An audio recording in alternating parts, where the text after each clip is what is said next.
Penultimo appuntamento stagionale questa sera su Sicilia TV con Buonasera 287.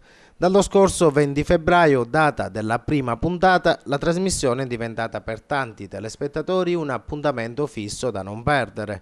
In poco più di 2 mesi, infatti, sono stati numerosi i premi assegnati nei giochi proposti dal format.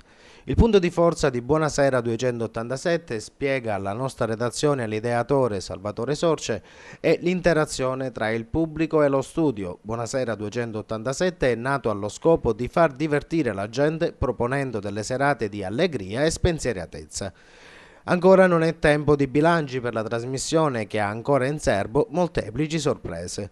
Ricordiamo che per il gioco del barattolo c'è in palio una robusta batteria in pietra Bavaria offerta da A Tutta Biancheria Giuseppe Montaperto Store. Nella scorsa puntata il notaio ha fornito un aiuto fondamentale, indicando ai concorrenti che sono meno di 13.500 le lenticchie contenute nel barattolo. Per ulteriori indizi è possibile recarsi direttamente da A Tutta Biancheria di Viale Pietro Nenni a Favara, e per quanti non l'avessero ancora fatto consigliamo di scaricare gratuitamente da Android l'app di Sicilia TV.